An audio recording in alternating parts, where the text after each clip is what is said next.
Video में आगे बढ़ने से पहले एक रिक्वेस्ट है, ये हमारे और भी दो चैनल है, इन दोनों का लिंक आपको इस वीडियो के डिस्क्रिप्शन में मिल जाएगा। प्लीज़ ये दोनों चैनल भी सब्सक्राइब कर लेना। यहाँ पर भी डेली मैं आप लोगों के लिए शेयर बाजार से कनेक्टेड वीडियो पोस्ट करता रहता हूँ।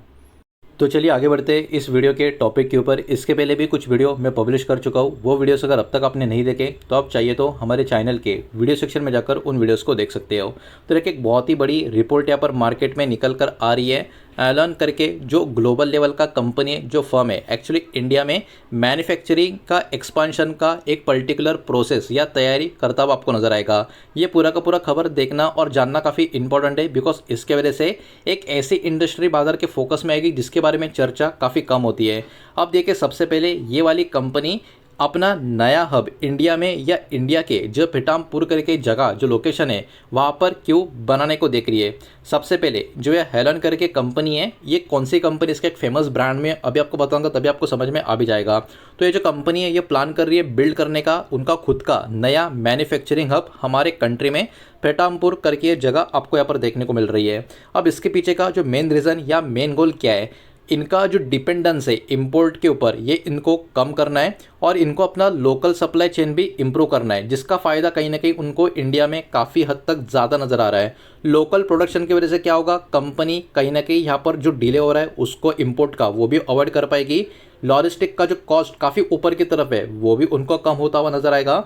और फ्लक्चुएशन जो करेंसी में पिछले बहुत समय से जो नज़र आ रहा है उसका भी फ़ायदा, मतलब उसका भी अभी जो नुकसान हो रहा है वो भी धीरे धीरे फ़ायदे में कन्वर्ट होता हुआ नजर आएगा। और इंडिया का जो कंज्यूमर का हेल्थ केयर मार्केट है वो लगातार काफ़ी बड़े लेवल पे ग्रो होता हुआ नजर आ रहा है। तो देखिए, हेल्थ केयर मार्केट का प्लेयर ये आपको नजर आएगा। और ओवरऑल अभी हमारा मार्केट ये लगातार ग्रो हो रहा है और हमारे देश के लिए एक इंपॉर्टेंट लॉन्ग टर्म ग्रोथ का आप कह सकते हो ये कंपनी का फोकस इसीलिए इस पर्टिकुलर कैटेगरी के ऊपर यहाँ पर बना हुआ है। अब देखिए, इनका बहुत ही बड़ा स्ट्रेटजी क्या देखने को मिल रहा है। कंपनी चाहती है कि उनका पूरा का पूरा जो शिफ्ट है इंपोर्ट बेस्ड सप्लाई से हटकर रीजनल मैन्युफैक्चरिंग के ऊपर आ जाए, इसलिए इन्होंने हमारे कंट्री को चुना है। और यहाँ पर मैन्युफैक्चरिंग लोकल करने के बाद, मतलब हमारे कंट्री में इनका जो सेटअप होने के बाद जो मैन्युफैक्चरिंग होगी उसके कारण क्या होगा, इनका जो प्रोडक्शन का कॉस्ट है ये कम होगा, डिलीवरी का स्पीड भी बढ़ जाएगा, उसके साथ साथ जो सप्लाई चेन का स्टेबिलिटी है इसमें भी इंप्रूवमेंट देखने को मिलेगी। ये प्लांट कहीं ना कहीं हेल्प करेगा कंपनी को क्रिएट करने के लिए मजबूत एक्सपोर्ट का बेस फ्यूचर में, जिसका फायदा इस कंपनी को होने के साथ साथ हमारे देश को भी होता हुआ नजर आता हुआ आ सकता है। अब देखिए, इस कंपनी का नाम हो सकता है आप में से बहुत सारे लोगों ने अब तक सुना नहीं होगा, तो आप इसको हल्के में लोगे, लेकिन इसको हल्के में लेने की कोशिश भी मत करना, बिकॉज इस कंपनी का मार्केट पोजीशन अगर आप देखोगे तो आप समझ जाओगे ये कंपनी चीज़ क्या है। इस कंपनी की बात करें, करंटली इनका बहुत ही मजबूत पकड़ ओरल केयर सेगमेंट में आपको नजर आएगा। क्यों? क्योंकि 71% का मार्केट शेयर इनके पास है, मतलब 100 में से 71% का market share oral care segment का किसके पास है, इसी कंपनी के पास है। ओवरऑल कंपटीशन की बात करें ये भी बढ़ रहा है टियर 2 एंड टियर 3 सिटीज़ में। डोमेस्टिक और ग्लोबल ब्रांड जो है वो भी अपने आप को उनका डिस्ट्रीब्यूशन नेटवर्क काफ़ी एग्रेसिवली एक्सपांड करते हुए आपको नजर आएंगे। तो यहाँ पर भी कुछ कुछ इंपॉर्टेंट चैलेंज कंपनी फेस कर सकती है, जैसे कि बहुत सारे कॉम्पिटिटर जो है ऑलरेडी और भी ज़्यादा लोकल मैन्युफैक्चरिंग और वर्टिकल इंटीग्रेशन का यूज़ करना शुरू कर चुके हैं। हेलन की बात करें, हिस्टोरिकली ये भी डिपेंडेंट है काफ़ी ज़्यादा इंपोर्टेड कंपोनेंट्स के ऊपर और प्रीमियम प्रोडक्ट्स के लिए। ये सारी चीज़ें पहले देखने को मिल रही थी, तो अभी के टाइम ये जो नया प्लांट का इनका पूरा का पूरा सिनेरियो जो निकल कर आ रहा है, इसके कारण कहीं ना कहीं लोकल सोर्सिंग जो होगी रॉ मटेरियल की, ये इनके लिए पॉसिबली एक एडवांटेज माना जा रहा है। लोकल ट्रांसपोर्टेशन कॉस्ट जो इनके हक में होगा, लोअर होगा, वो भी इनके हक में अभी के टाइम माना जा रहा है, मतलब एडवांटेज माना जा रहा है। और प्राइसिंग का फ्लेक्सिबिलिटी इंडिया में इनके लिए काफ़ी बेटर मिलेगा, ये भी अभी के टाइम इस कंपनी के लिए यहाँ पर माना जा रहा है। अब देखिए, जैसे कि मैंने कहा था, बहुत सारे लोगों को शायद इस कंपनी का कुछ खास अता पता नहीं होगा, इतना तो पता चल चुका है हेल्थ केयर कैटेगरी का है, ओरल सेगमेंट का प्लेयर है, लेकिन इसका एक इंपॉर्टेंट और एक प्रीमियम ब्रांड का नाम अभी स्क्रीन के ऊपर आपको नजर आता होगा, उसके बारे में जरा देख लेते हैं। अब देखिए, अब तक जितना भी डेटा हमने देखा उसमें सब कुछ पॉजिटिव था, लेकिन कुछ कुछ खतरे भी यहाँ पर हमको देखने को मिलेंगे। इनका प्रीमियम प्रोडक्ट का डिमांड का खतरा बन सकता है, बिकॉज कंपनी का जो डिपेंडेंसी है बहुत ज़्यादा कंपनी का जो प्रीमियम ब्रांड है, जैसे कि सेंसोडाइन, इसका नाम पक्का आपने सुना होगा, यूज़ करते होंगे या नहीं करते होंगे पता नहीं, लेकिन सेंसोडाइन ये वाला नाम डेफिनेटली आपने एड्स में कहीं ना कहीं सुना होगा, आप यूज़ भी करते होंगे, एक बार तो एटलीस्ट ज़िंदगी में सुना ही होगा। अब देखिए कंज्यूमर का स्पेंडिंग अगर किसी ना किसी तरीके से कम होता है या इकोनॉमी का प्रेशर आ जाता है तो डिमांड भी कहीं ना कहीं कमज़ोर हो सकती है, बिकॉज ये इनका प्रीमियम प्रोडक्ट आपको देखने को मिलेगा। एग्जीक्यूशन की बात करें, एक्सपांशन और जो एक्विजिशन है कहीं ना कहीं यहाँ पर ऑपरेशनल रिस्क को भी यहाँ पर खड़े करते हैं, और किसी तरीके का पुअर एग्जीक्यूशन अगर हो गया तो कहीं ना कहीं उसके कारण कॉस्ट में भी इंक्रीज होगा और कंपनी का बैलेंस शीट के ऊपर भी प्रेशर आता हुआ नजर आ सकता है। ये सारी चीज़ भी कहीं ना कहीं कंपनी को यहाँ पर ध्यान में रखनी होगी। साथ ही साथ कुछ रेगुलेटरी रिस्क की बात करें, इंडिया कहीं ना कहीं इंट्रोड्यूस कर सकता है और भी स्ट्रिक्टर हेल्थ केयर का जो प्राइसिंग का कंट्रोल है, मैन्युफैक्चरिंग का जो रेगुलेशन है उसको, तो ये भी एक प्रॉब्लम कंपनी के सामने रह सकता है। इसके कारण क्या होगा, इसके कारण प्राइसिंग पावर जो हेल्थ केयर कंपनीज के पास होता है वो कहीं ना कहीं इस कंपनी के लिए कम होता हुआ हमको देखने को मिल सकता है। साथ ही साथ कैपिटल एक्सपेंडिचर की बात करें, ये भी कहीं ना कहीं ऊपर की तरफ जा सकता है, बिकॉज लार्ज मैन्युफैक्चरिंग फैसिलिटी को बहुत ही बड़ा इन्वेस्टमेंट का ज़रूरत होता है और कंस्ट्रक्शन का टाइम में फ्री कैश फ्लो और जो मार्जिन है ये कहीं ना कहीं कंपनी के अंडर प्रेशर यहाँ पर आ सकते हैं।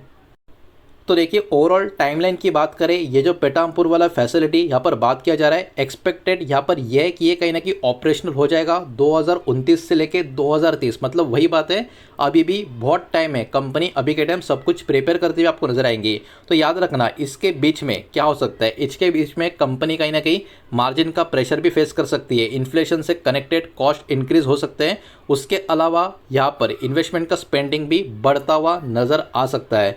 लेकिन भविष्य की ग्रोथ के फोकस की बात करें तो लॉन्ग टर्म गोल के हिसाब से कहीं ना कहीं add nearly 30 crore new consumer in India by 2030। तो ये कंज्यूमर्स के कैटेगरी के हिसाब से कहीं ना कहीं इनके लिए ये एक बेनिफिट लॉन्ग टर्म के लिए निकल कर आ सकता है, कहीं ना कहीं अपने आप को एक्सपांड कर सकते हैं और भी डीप में, खास करके स्मॉलर सिटीज़ या फिर आप कह सकते हो रूरल एरियाज जो होते हैं, मार्केट जो होते हैं, उसमें लोकल मैन्युफैक्चरिंग का प्रेजेंस भी ये लॉन्ग टर्म में इंक्रीज करते हुए नज़र आ सकते हैं।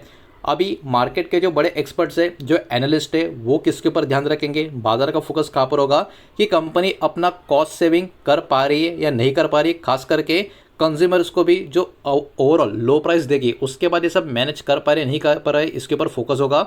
और साथ ही साथ कंपनी क्या अपने हायर मार्जिन और प्रॉफिटेबिलिटी ग्रोथ को सही तरीके से ढंग से मैनेज कर पा रही है नहीं कर पा रही, तो इन चीज़ों के ऊपर भी बाजार का फोकस, एनालिस्ट का फोकस यहाँ पर बना रहेगा।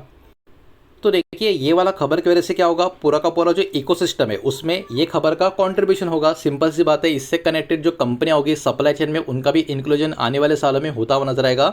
इसके कारण हमारे कंट्री के बहुत सारी लिस्टेड कंपनियां इस कैटेगरी की जो है डायरेक्ट या फिर इनडायरेक्ट बेनिफिशियरी, उनके ऊपर भी इस खबर का इम्पैक्ट आने वाले सालों में थोड़ा थोड़ा हमको देखने को मिल सकता है। तो वो कौन सी कंपनियां हो सकती है, उनके नाम एक एक करके यहाँ पर हम देखेंगे, लेकिन कोई भी नाम इस वीडियो में अभी जो आपको दिखाने वाला हो ये किसी भी तरीके का बाय सेल का रिकमेंडेशन नहीं है, इन्वेस्टमेंट का एडवाइस नहीं है, ये बात भी यहाँ पर आप ध्यान में रखें। उसके पहले प्लीज़ वीडियो को लाइक कर देना, वीडियो को शेयर कर देना। पहली बार चैनल पर आ चुके हो तो चैनल को भी सब्सक्राइब जरूर कर देना। सबसे पहले पैकेजिंग और मैन्युफैक्चरिंग सपोर्ट कंपनियों की बात करें तो यहाँ पर हुतामाकी इंडिया, उसके बाद एसएल प्रोपैक, उसके बाद मोल्ड टेक पैकेजिंग, ये 3 कंपनी के ऊपर बाजार का फोकस रह सकता है। उसके बाद केमिकल और रॉ मटेरियल सप्लायर्स की बात करें तो फाइनोटेक्स केमिकल, पेडिलाइट इंडस्ट्रीज, आरती इंडस्ट्रीज, इनके ऊपर बाजार का फोकस बना रह सकता है। फिर लॉजिस्टिक एंड सप्लाई चेन की बात करें तो सीसीआई मतलब Concor, container corporation of India, और ट्रांसपोर्ट कॉर्पोरेशन ऑफ इंडिया, इनके ऊपर भी बाजार का फोकस बना रह सकता है। अब देखिए ओरल केयर हेल्थ केयर से कनेक्टेड है तो एफएमसीजी और कंज्यूमर हेल्थ केयर कॉम्पिटिटर्स भी आपको देखने को मिलेंगे, जिसमें डाबर इंडिया, कोलगेट पाल्मोलिव, उसके बाद एमामी और हिंदुस्तान यूनिलीवर मतलब HUL, ये वाली कंपनियां भी फोकस में बनी रहेगी। तो कहीं ना कहीं ये जो रिपोर्ट आज के दिन मार्केट में जो निकल कर आ रही है, इसका ओवरऑल फोकस बाजार के ऊपर बना रहेगा, बिकॉज ये जो पेटामपुर का प्रोजेक्ट है ये कहीं ना कहीं शो कर रहा है काफ़ी बड़ा ट्रेंड जो है ग्लोबल कंपनी का इंक्रीज हो रहा है लोकल मैन्युफैक्चरिंग के लिए हमारे कंट्री में। उसके अलावा अगर ये सारा का सारा चीज़ 2029-30 तक सक्सेसफुली एग्जीक्यूटेड हो गया तो ये स्ट्रैटेजी कहीं ना कहीं इंप्रूव करेगी पूरा का पूरा सप्लाई चेन का जो इफिशियंसी है उसको, और मजबूत देगी इंडिया का जो लॉन्ग टर्म का ग्रोथ है, खास करके हेल्थ केयर का मार्केट में उसको। हालांकि वही बात है, कंपटीशन, इन्फ्लेशन, रेगुलेशन और एग्जीक्यूशन का जो खतरा है वो भी इंपॉर्टेंट फैक्टर बने रहेंगे इस पूरे के पूरे प्रोजेक्ट को लेके। तो इसलिए कहीं ना कहीं बाजार का ध्यान इस पूरे के पूरे प्रोजेक्ट के ऊपर, खबर के ऊपर बना रह सकता है। तो यही सारा डेटा इस वीडियो के माध्यम से आपके सामने प्रेजेंट करना था। जो भी डेटा मैंने आपके सामने प्रेजेंट किया है वो एजुकेशनल और इन्फॉर्मेशनल पर्पस के हिसाब से, और किसी भी तरीके का इन्वेस्टमेंट का एडवाइस या स्टॉक का रिकमेंडेशन मैंने आपको दिया नहीं है, ना ही मैं आपको दे रहा हूँ। ये बात भी यहाँ पर आप ध्यान में रखें। उम्मीद करता हूँ वीडियो समझ आया होगा, पसंद आया होगा तो वीडियो को लाइक करें, दोस्तों से शेयर करें। पहली बार चैनल पर आ चुके हो तो सब्सक्राइब भी कर देना, और कोई भी स्टॉक में निवेश करने से पहले खुद की स्टडी रिसर्च जरूर करें, फाइनेंशियल एडवाइजर की सलाह जरूर ले। मिलते हैं नेक्स्ट वीडियो में, धन्यवाद।